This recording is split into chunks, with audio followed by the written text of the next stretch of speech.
This segment of CoastLife is sponsored by the Parker Group.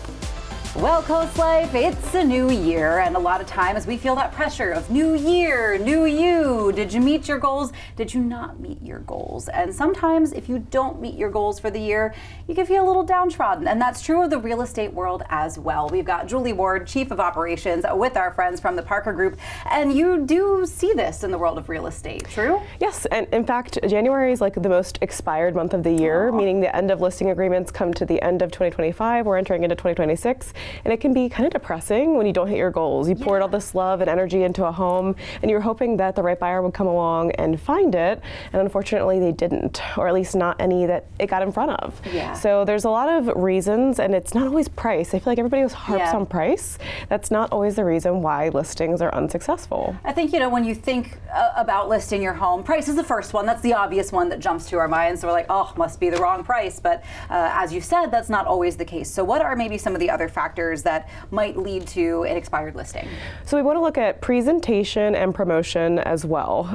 Price always gets factored into a decision-making part of the process, but I'll share with you, we've had some sellers who made the decision to switch brokerages at the end of this year, and they ended up getting at list price. We listed at the same exact price that they came back on the market, and just because we changed the presentation and the promotion of each listing, they ended up being significantly more successful. And it can be very small tweaks. Sure. Sometimes the presentation of the listing, making sure the information is just correct in the MLS, which imagine that syndicates out. It sounds very simple, but unless you're a super detail-oriented person with a really large team to make sure that everything is accurate, there are things that can certainly fall through the cracks. Yeah, and I think that's where we live in sort of we're fully in the internet age. Everybody's a DIYer. Everybody thinks you can be a DIYer because we have endless resources at our fingertips. But there's a reason you guys are the experts. Right. So when we come up with a plan that everybody has a buy-in for. Objectively, some homeowners don't have the ability or the finances to make large changes, and we recognize that.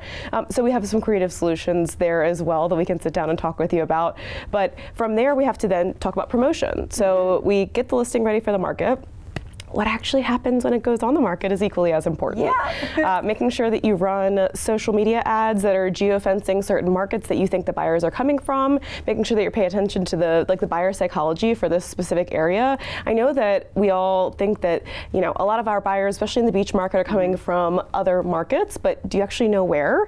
Is it DC? Is it New Jersey? Is it Pennsylvania? Is it Texas? You'd be surprised what the analytics say, and we have those analytics at our fingertips. And I think too, if you're anything like me at home watching this on the couch and you start hearing words like geofencing and your eyes start glazing over, you're like, yes, I know what that means. Maybe you don't know what that means, and that's okay. Again, that is where you guys come in, and you have that team behind you. You're holding their hand, and especially for those who maybe didn't meet that goal in 2025, it's not too late for them to reach out to you guys, right? Oh, certainly not. And ultimately, it's time to have a decision is when you're about to expire. You want to make sure that you're ready to go with your next step. Yeah. It can feel really daunting and exhausting to have to go through that interview process again, but we make it very seamless. We can send out an entire packet in advance for you to come in prepared, knowing that we're the right fit for the conversation. Yeah, so is there anything else that people should know as we step into 2026, especially when it comes to selling their home, prepared to sell their home, and maybe if they are ready to attach themselves to you guys at the Parker Group, what should they do?